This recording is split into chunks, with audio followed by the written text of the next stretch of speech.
Allah talks about Musa alayhi salam, then He talks about Isa alayhi salam. Which nation was Musa alayhi salam sent to?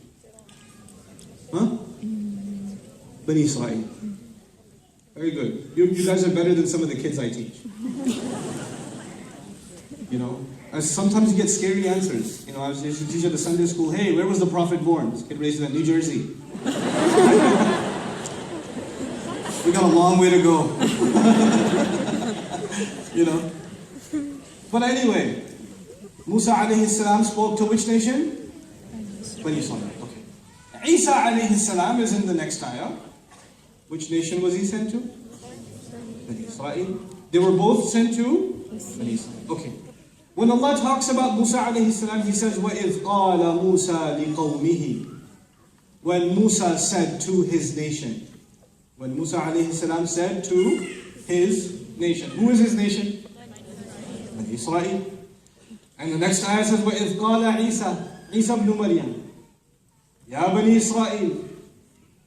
And by the way, Musa alayhi salam said, Ya qawmi. Ya qawmi. Anybody know what Ya qawmi means? My people. My people. Lima tu'dunani. Why do you cause me pain? What kind of people are you? But you're my people. Why are you doing this? But when Isa alayhi salam spoke, he did not say Ya qawmi. He said Ya Bani Israil. Ya Bani Israil. The very next ayah. What's strange is, they're both prophets, they're both messengers, they're both talking to the same exact what? Nation. So how come one of them says, Ya qawmi, and the other one in the very next ayah, Allah makes him say what? Ya Bani Israil. You see, in Arabic tradition, to be from a nation, your father has to be from that nation. To be from a nation, who must be from that nation? Your father. If my father is Pakistani and my mother is Bangladeshi, then according to that, I am what? I'm Pakistani, even though my mom's Pakistani too. I'm just saying. Okay? Like my kids, my wife is Indian. My wife's Indian. So, and I'm Pakistani. And there's a confusion in the household. So we decide the kids are Bangladeshi, therefore. And we settled the issue. But anyway, technically, because I'm the father, then they will be what? Pakistani.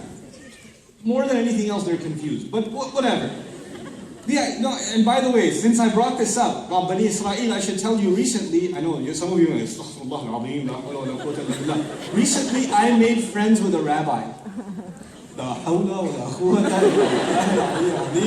Some of you are getting up right now like, I'm leaving here. So what happened was, I was giving a talk about Ibrahim alayhi salam to non-Muslims. I was talking about the place of Abraham in Islam. And I was giving this talk, and a rabbi, like a proper rabbi, one of those rabbis, was sitting in the first row. And the guy was crying the entire time. The entire time. And he came up to me afterwards. And we started talking, we became good friends. And we spent some time together and discussed things here and there. And we've had some pretty interesting exchange with each other. I told him, look, I want to talk to you about Moses and Abraham. This is why I want to be your friend. I want to talk to you about Musa and Ibrahim alayhi salam, because Allah talks to my master and our Lord in His revelation talks to your people a lot. Ya Bani Israel, Ya Bani Israel, Ya Bani Israel. So clearly you have some background. And Allah is talking to you based on your background. And I want to understand your perspective. I don't want to talk about you, I want to talk to you. I don't want to judge what you say from books, I want to judge what you say from you. You tell me what you believe about Musa, you tell me what you believe about Ibrahim alayhi salam, and they say the most ridiculous things. They do. We have the most incredible conversations about the prophets. And they are, wallahi, I tell you one thing I learned from that, and we still talk a lot. We call him Ibrahim, they call him Ibrahim, right? And we even have a recitation, Ibrahim, but we're talking about two different people. What we know about Ibrahim alayhi salam, they have no idea. We call him Musa, they call him Moshe, Torat Moshe.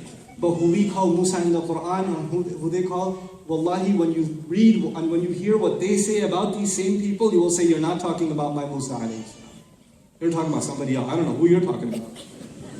that ain't him. You got the wrong address or something. Because this is, because we disagree on almost everything. Almost everything. But you know why? When I brought this up, I was talking to you about Surah Al-Saf. One messenger says, Ya Qawmi. The other messenger says what? Ya Bani Isrāil. Why did I bring up the rabbi? Because the rabbis hold the opinion that to be from a nation, your mother should be from that nation. They have that opinion. That's in Judaism, in traditional Judaism. It's a recent development, but they have it. So he says, no, ethnicity does not come from the father. Ethnicity comes from the mother. I said, okay, Rabbi, let's have some fun then. Musa alayhi salam ran away from Egypt. He ran to a place called Madian. Madian is Arab. You know that, right, Rabbi? He goes, yes, of course, it's Arab. Okay, and he met a man in Madian, and that man married his daughter to Musa. So Musa married an Arab.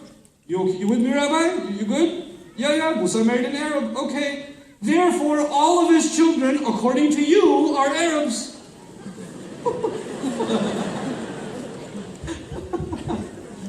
He's just like, I gotta go. Ethnicity comes from who? The father. That's why, Rabbi, you call your people the sons of Isrāil. You don't call your nation by the name of your mother. You call your nation by the name of your father. All of humanity is called children of who? Adam, not Hawa. We call ourselves Benu Adam, children of Adam. Why? Because our identity comes from who? The father. This is how it started, guys. Last name Adam. That's how it started. And it's been that way since. It's been that way since. Now, coming back to this. To be from a nation, who has to be from that nation? When Musa alayhi salam says, Ya Qawmi, you know what he's saying? You're my people, because my father is from you. Isa alayhi salam in the Quran never says, Ya Qawmi. Never says, Ya Qawmi. He always says what? Ya Bani Israel. And he cannot say, Ya Qawmi. Because if he says, Ya Qawmi, he would be saying, my father is from you. The technical problem with that is, he doesn't have a father. So he cannot say, Ya Qawmi. He can only say, Ya Bani Israel. The Quran protects the virgin birth of Jesus better than the Bible. Ya Bani Israel. This is what you call precision beyond human ability. Allah didn't have to write a separate chapter on why we believe that Isa alayhi salam is not, born of or doesn't have a father. He can just make him say, Ya Bani Israel, and that's enough. That's enough. And what did I tell you? Identity comes from who? Father. So we say about the Rasul sallallahu alayhi wa sallam, Muhammad ibn Abdillah. Muhammad ibn Abdillah. Right? Okay. We say, for example, Umar ibn Khattab. But we say Isa ibn, Allah broke it. Because this time you cannot have another identity. Sorry, there's no father available. There's no father. So you have to say what? Maryam. There is no other man. There is no other person. When you talk about them and you say Ibnu and you say a woman's name. Except who? Isa alayhi salam. Because it's a part of our belief that there's only one parent. There's no other parent. So you have to say Ibnu Maryam.